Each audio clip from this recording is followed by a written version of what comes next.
Saipan is an island that has been recreated many times over.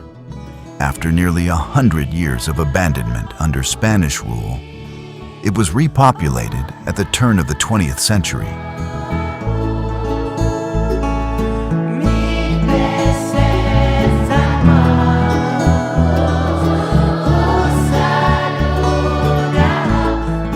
Following the Japanese takeover in 1914, Saipan quickly became the vital center of Japan's Pacific possessions and the heart of its island economy, driven primarily by sugarcane production. This era brought about a significant transformation of the island, with an influx of Japanese settlers and laborers who developed extensive infrastructure. Roads, ports, and impressive sugar mills were constructed, dramatically reshaping the island's landscape as traditional practices adapted to this rapid industrialization. These substantial demographic shifts also created new dynamics within the community.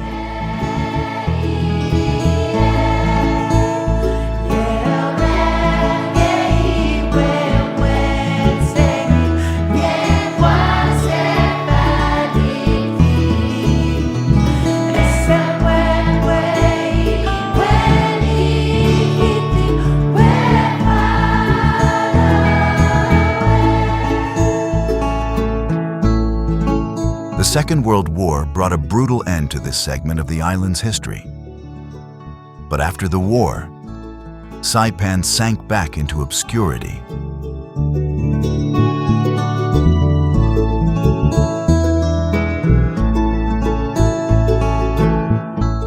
Within a few years, Saipan was declared off-limits for everyone, since it was being used as a CIA training center for the invasion of the China mainland.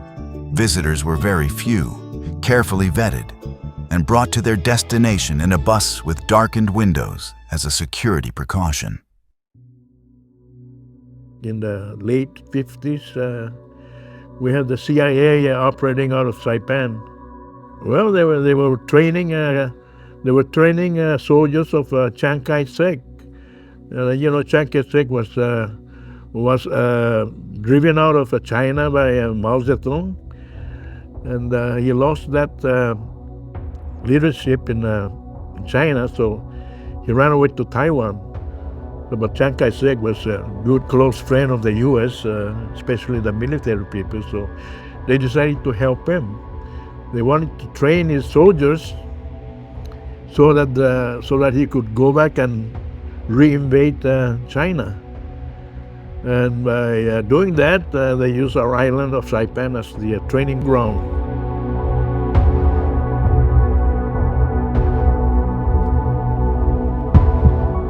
So summertime we go, and suddenly we saw this huge truck. So we pull over because my sister and I, we were playing the rope, jumping rope. And exactly for what reason, when they pass us, they open huge canvas, and both sides of that huge truck, all soldiers, but they all look like this, slanted eyes, and completely they shaved the hair. Mapi was closed down by the CIA. It became a training ground, maneuvering and even bombing practice, all kinds of military, tactics to train them to become good soldiers.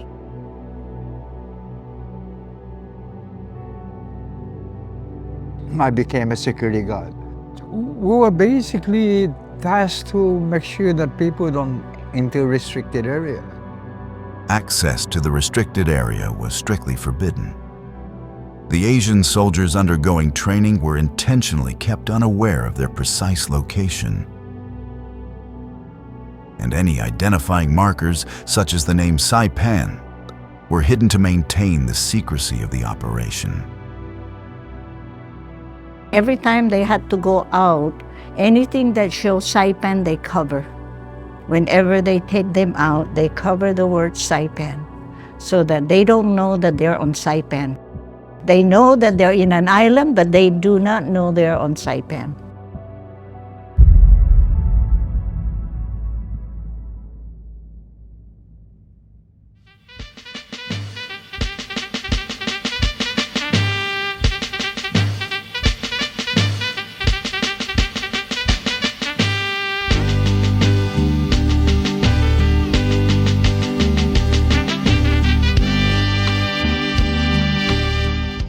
the 50s, Americans tried to set up a program where the adults can go out to farm rather than just stay there doing nothing.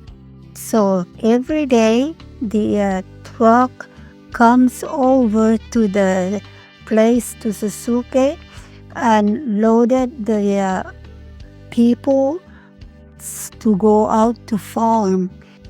But in the beginning, nobody has a car. Only the military has cars. Just jeep, no sedan. Saipan and Tinian was part of the military, the naval administration. Rota was part of the trust territory, and it was ministered out of Guam. The only way you can get in to Saipan is to get a military clearance.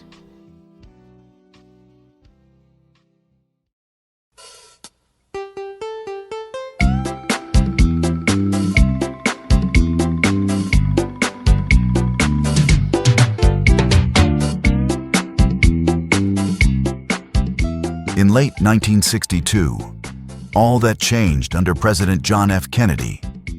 Following the disaster at the Bay of Pigs, the failed attempt to win back Cuba from Fidel Castro, Kennedy suddenly called off the training program on Saipan to invade China. CIA operations on Saipan were shut down. Saipan was once again open for business. A new era for the island, long neglected by colonial powers and its own neighbors, had begun.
And when Kennedy got in, he had his own Peace Corps program, as well as, more active in promoting Micronesians to prepare themselves for, eventual self-government. So there was a very active drive by the Kennedy administration to sort of Americanize the trust territory. And they do this by bringing in U.S. administrators. Kennedy also wanted to open the entire trust territory at that time. With the new thrust toward modernization, many changes would take place. Meanwhile, U.S. funding was greatly increased.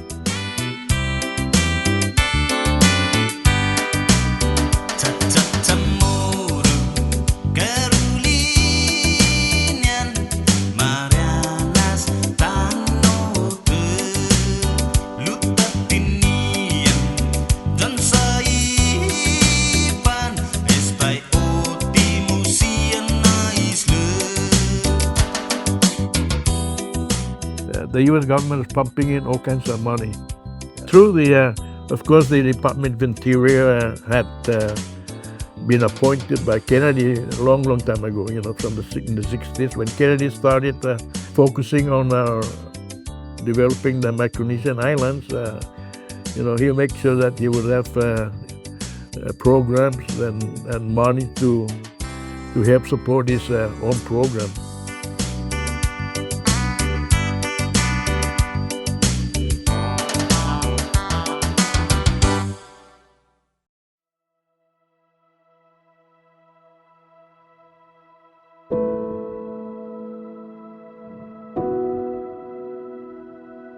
This whole area of Micronesia became an interest on the part of the United States. It's a national security interest. Kennedy wanted to offer the entire Micronesian islands statehood, and we could have possibly been the 51st state. He basically said, I want to put together a team, and we want to go out there and beef up the education system. Went to Congress and asked for financial assistance to pour into Micronesia so that we can demonstrate that we are progressing in a way that will be satisfactory to the UN.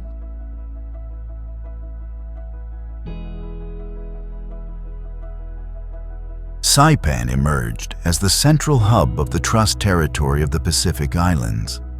This shift represented a pivotal change as the territory expanded to encompass the Northern Mariana Islands, accompanied by a significant influx of funding from the U.S. government, establishing a new headquarters on Capitol Hill. Infused the area with government activity. Former CIA housing was even remodeled to host the surge of new workers. This transition marked the beginning of a new phase of growth and attention on the islands, positioning Saipan at its core. Consequently, the increase in government operations attracted numerous new residents as Americans arrived to occupy roles in the developing TT headquarters.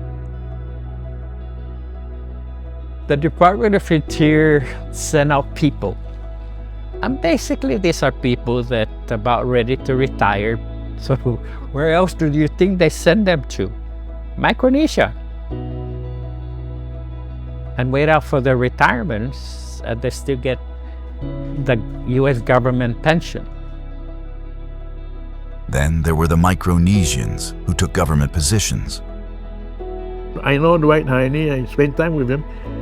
He became this very influential guy, very smart person. So he became I think the Deputy High Commissioner one time, right?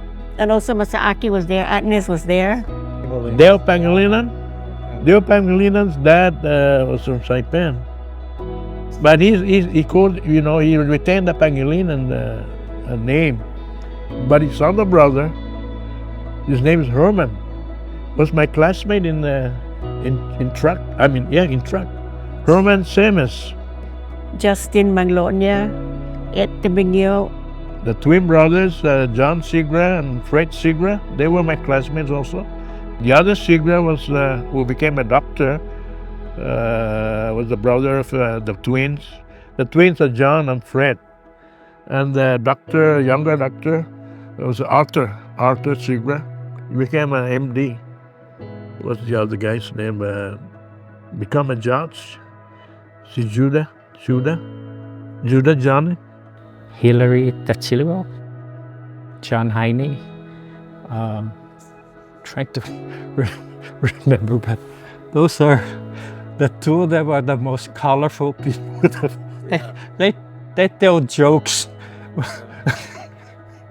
all the time. So when we get together, half the time we hear jokes. I mean, it's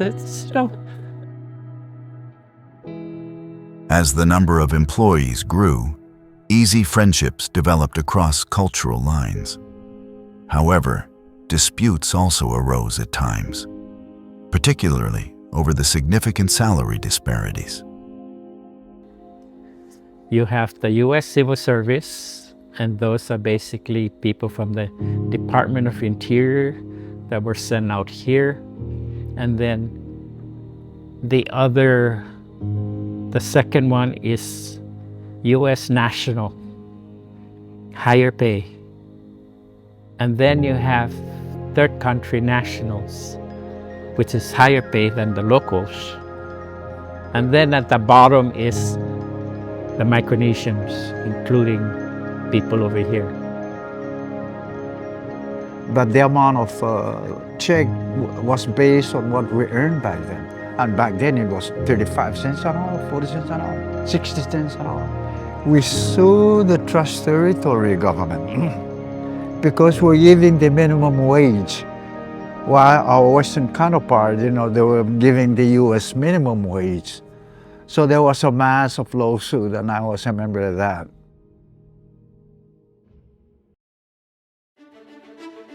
The population of Saipan grew rapidly from 7,000 in 1960 to 12,000 a few years after the transfer of the capital to the island. The move of the capital to Saipan brought more jobs and higher salaries for local people. With money to spend, their lifestyle changed, as did the island around them.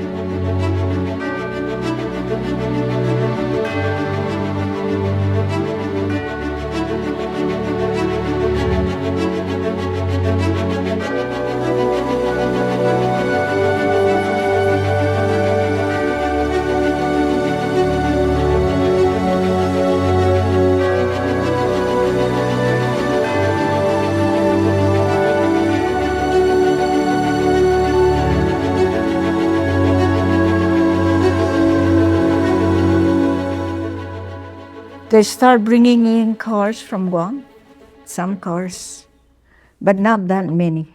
Only people that can afford. Still don't have car, we still ride in our karetang baka. Before long, the number of cars on the road multiplied as more islanders could afford them, while the streets were widened and paved.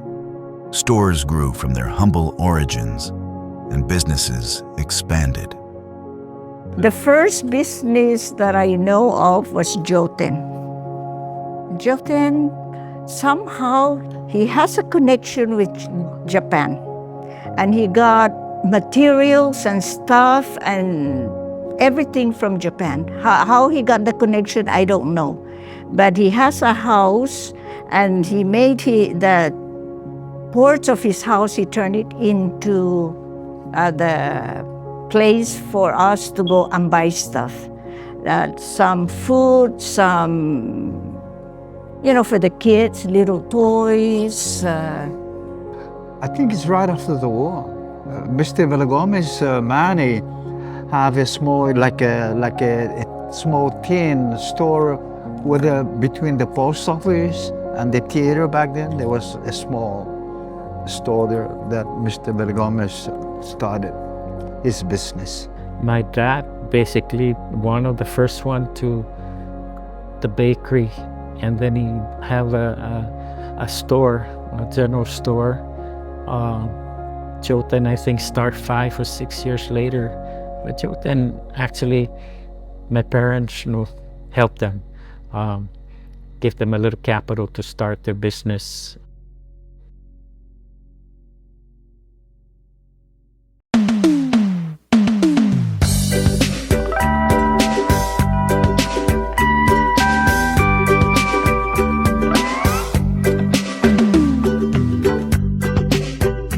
The early hotels and bars gave way to those that would follow.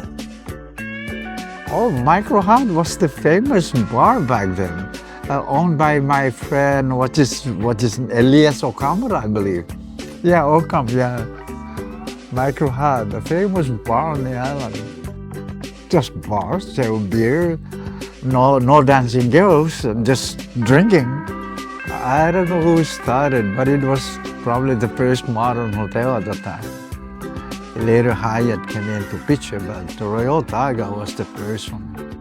My dad was running that theater, the one by where you go to Lalifor, that as you turn to go over there, that area over there used to be a concert building over there way back, and there was a movie theater, but Matsumoto also has a movie theater.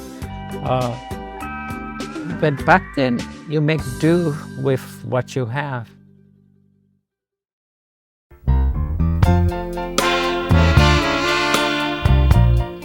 The media also experienced significant growth in popularity during the 1960s. All the neighbors, because not everybody have TV. And I remember they were all in the windows. The Chamorro house that time, all wooden with no screen. It's a huge window. And all the kids in the neighbors would be like this. And we were aspirants, so when I passed over there, because those were the time that the Mercedarian sister, they cannot walk by themselves. They have to take somebody. So if a nun walk, she has to take one of the aspirant. So that's how I noticed everybody like this in the window watching has the TV, right? Not everybody have the TV. Yeah. Not so much TV, but the radio station, KGQR, I think that was the first radio station on the island. And it was stationed at the Royal Tag Hotel, I think upstairs. It was KGQR, that was the name of our radio station.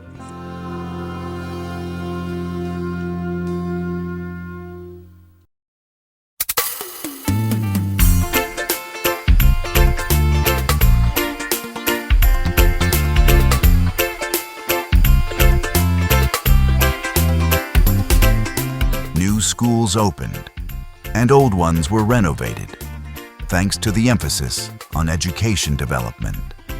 Mount Carmel School, founded a decade earlier, expanded into a high school with boarding facilities for girls.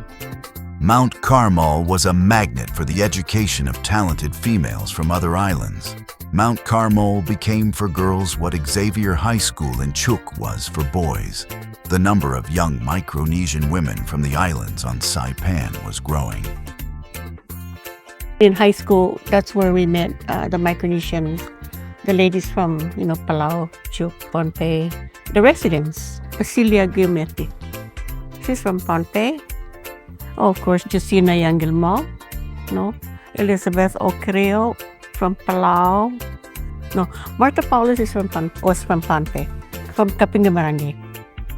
There's another lady married to Tony Gangian.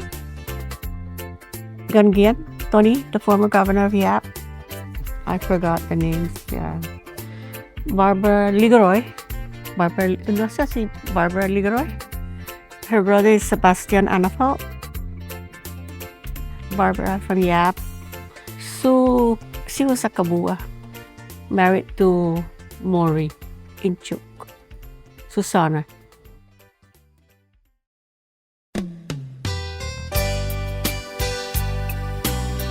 Before long, the Trust Territory Nursing School moved to Saipan, increasing the number of Micronesian women from other islands studying there.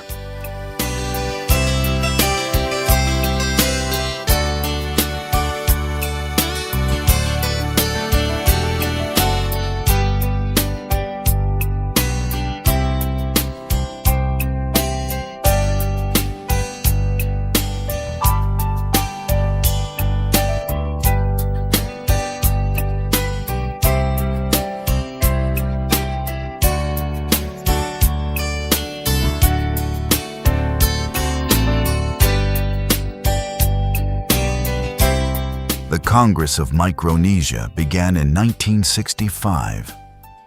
With its meeting place on Saipan, it remained a gathering spot for Micronesian leaders and a place to visit to stay informed about the political developments unfolding in island Micronesia.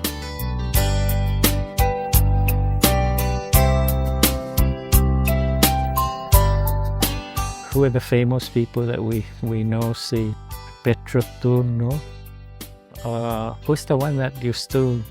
Is he the one that sometimes he jokes around? No, he has Mandafel. Tiborha was the sergeant at arms, and Cisco Uludong was the other sergeant at arms. Luke the Man, Charles Dominic, Tony de Brung was, I think, a staff then. Of course, I didn't associate with them, but, I would be go on carrying papers and Heine Carl. Nakayama. I can see their faces. I'm having difficulty remembering their names, but... Soon after the founding of the Congress of Micronesia, the issue of political status became a major topic of discussion. The Political Status Commission was then formed. Naturally, this left an imprint on the Northern Mariana Islands as well. Territorial and Popular Party. At that time, they were united in one specific interest, and that is to to try and join with Guam. The two groups will be riding on the pickup, and these are the middle age, like our age now, and they're very vocal. Who's going to be popular, who's going to be territorial. They see Guam as a very progressive place. You got a lot of good things, good education over there, jobs, even the health services is good. So there's that interest to see maybe we should join up with Guam, because it's the easiest way to become a part of the United States is to join with Guam.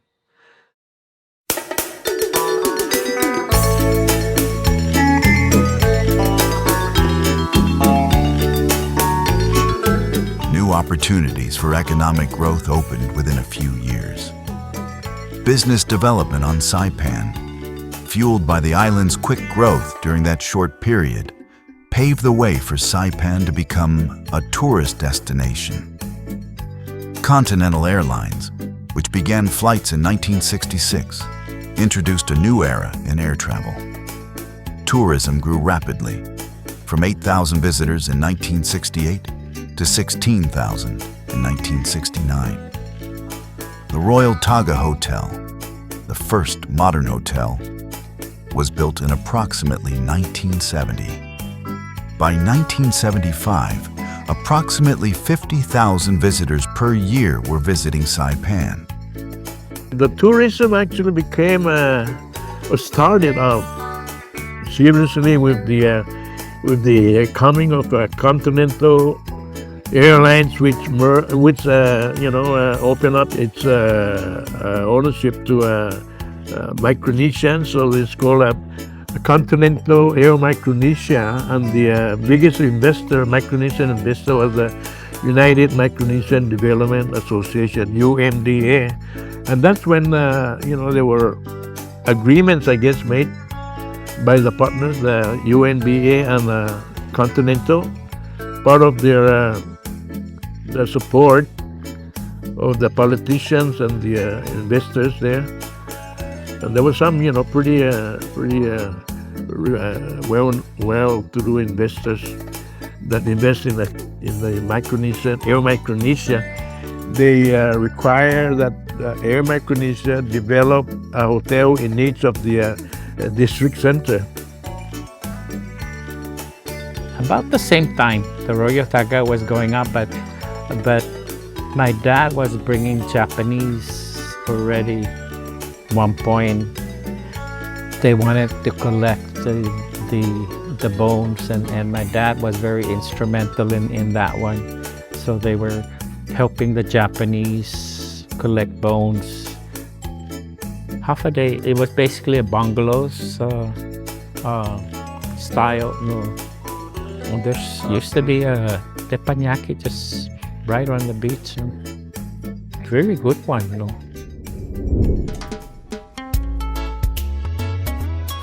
The 1960s were the glory years in many ways.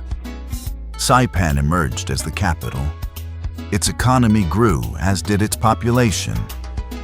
And the early tourist industry offered hope for the future. Saipan held a regional leadership position while serving as the capital of the Trust Territory for 10 years. During this time, hundreds of other Micronesians were integrated into the community, and friendships across island lines flourished.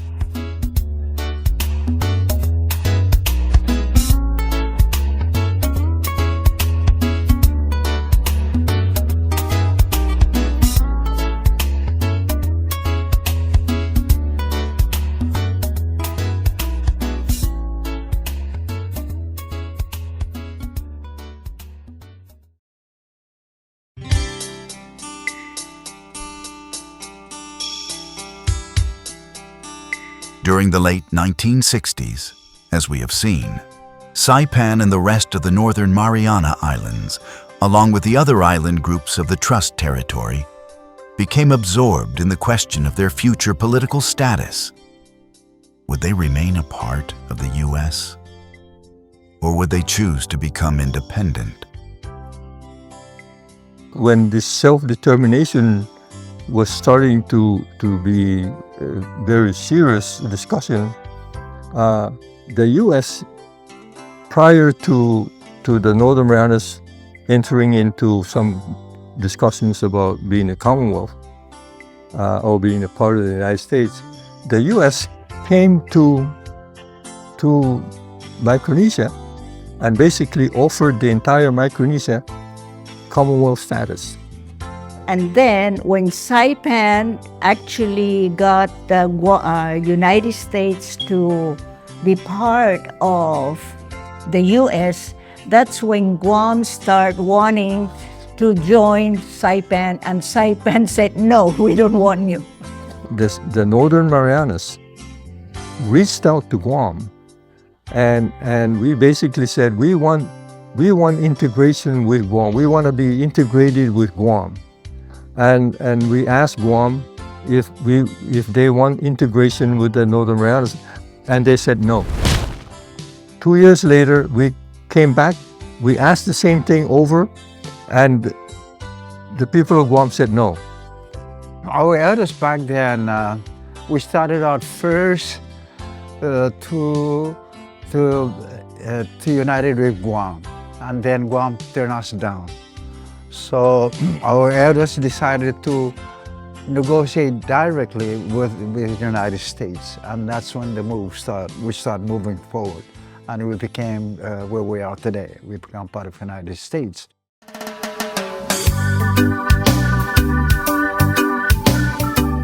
But there were divisions even within the population of Saipan.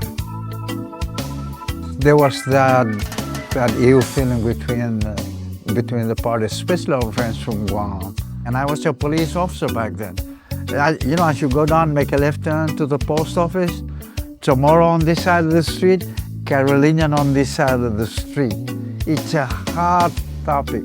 And I was a policeman. I have to call the fire truck and have that fire truck sit in the middle of the street.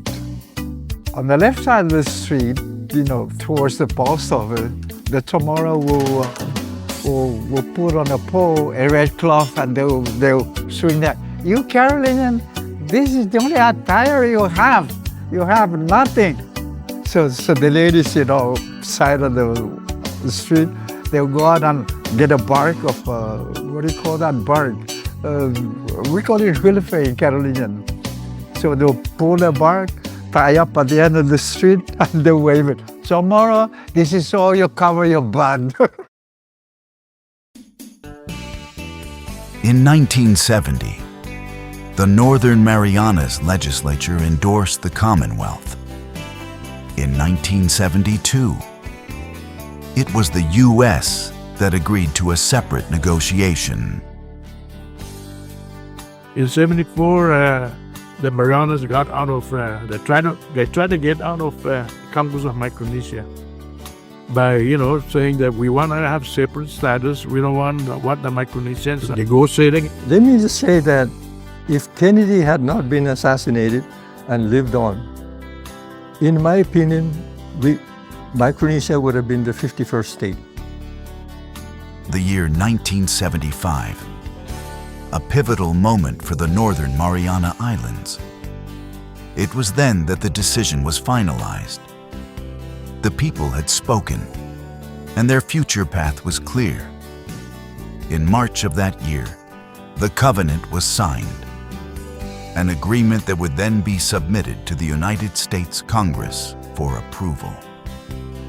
The final step in this process occurred the following year, when President Gerald Ford officially signed it into law.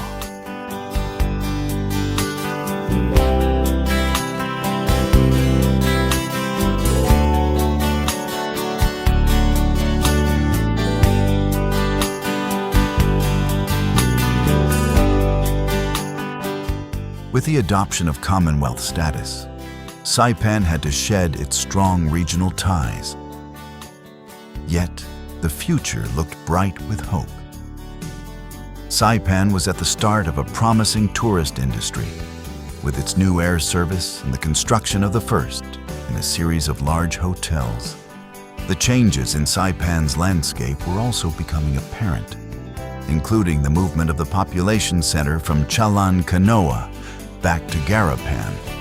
It was the Japanese again, this time not as overlords, but as tourists.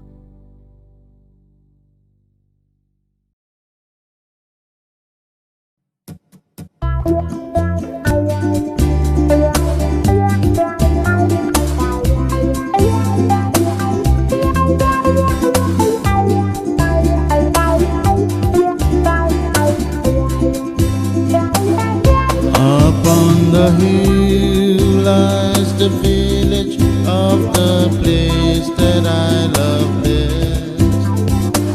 In my home in Saipan,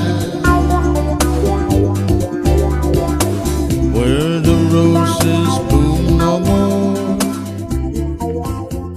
In late 1962, the Northern Marianas was joined to the rest of Trust territory and transferred from naval to civilian administration. For the next 10 years, Saipan would be linked to the other islands in the area. But by 1972, the Northern Marianas had made the decision to become a Commonwealth. Thereafter, they were part of the Trust territory in name only.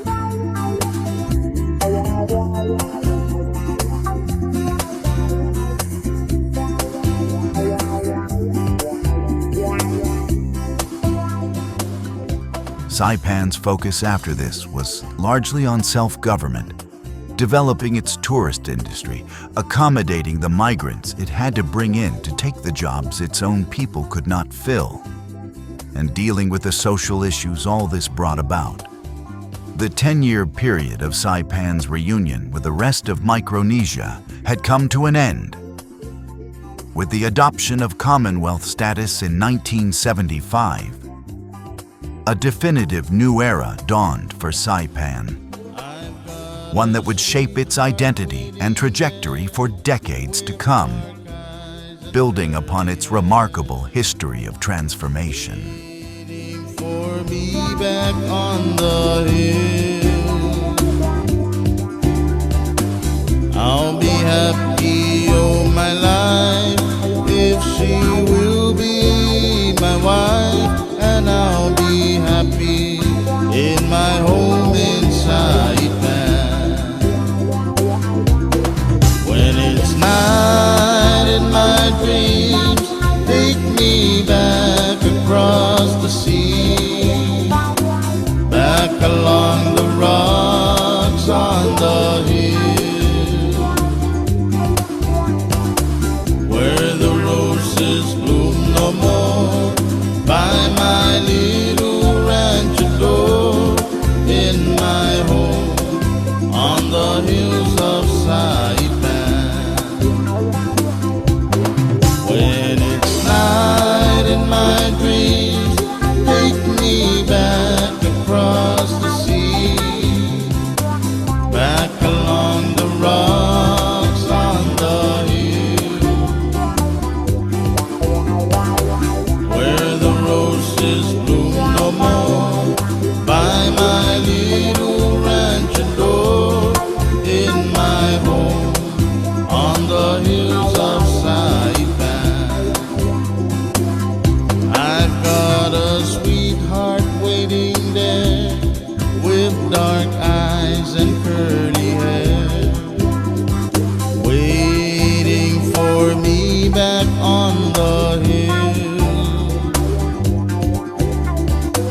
I'll be happy all my life if she will be my wife, and I'll be happy in my home in Saipan. When it's night in my dream, take me back across the sea, back along the rocks on the hill, where the roses bloom no more, by my little rancho door, in my home on the hills of Saipan.